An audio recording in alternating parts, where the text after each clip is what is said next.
So do you think the Mars, like all the stuff that we have, the Mars station, the Mars vehicle, would it look a little bit like SpaceX inside? Just, you know, this touch screen and everything is there on the go? And the machine will have artificial intelligence and do the rest for us? I don't know. I think there'll be everything that you can, you know, it's the same for planes, designed for cars, designed. It doesn't go maybe as fast as for space, but you always tend to unburden the human, because the human is the source of error in most systems. And that's just how it is. I mean, you can be as good a pilot, the best pilot in the world, you're still going to make mistakes because... Don't talk too bad of the astronauts because you will send rovers then. No, but you're not, I mean, a human is not good. If you ask a human to watch one parameter for 6 hours straight, for the single variation, it's impossible to do. Nobody can do this. We're just not wired for this. Automatic system can do this. It's the easiest thing. So you just have to share the responsibilities in a smart way. And that's what the agencies are trying to do. So yeah, I'm hoping it's going to be more streamlined. Maybe not all touch screen. Maybe some Velcro. Maybe some buttons and some real buttons. Some buttons. But yeah, the more you can integrate, the better it is. Already on station, we have tablets now. Before we used to have lots of paper procedures, taking down notes, etc., etc. We don't do this anymore. So well, we still have paper procedures for emergency. Sure.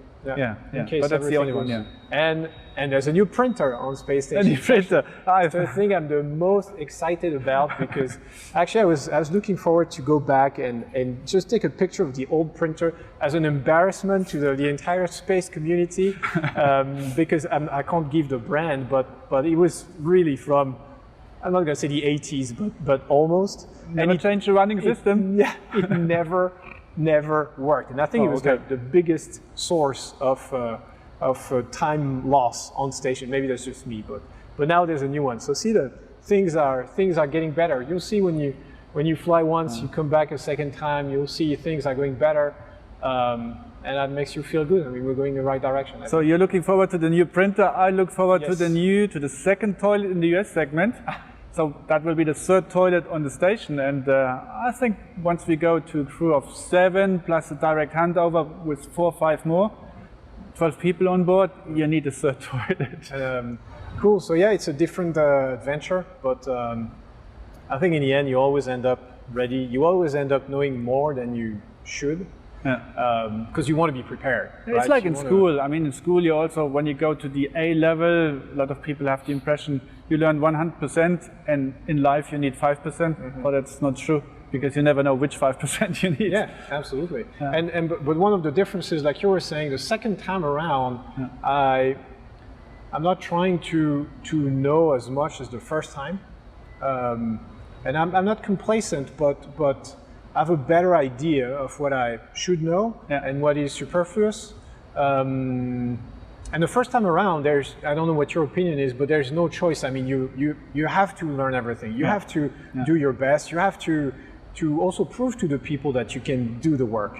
The second time around, you're more like, okay, so is that really important? No. Oh, I have Matthias. Matthias will know everything by heart, so I don't need to. For me, the pressure is like, I need to work hard because there will be Thomas who knows everything.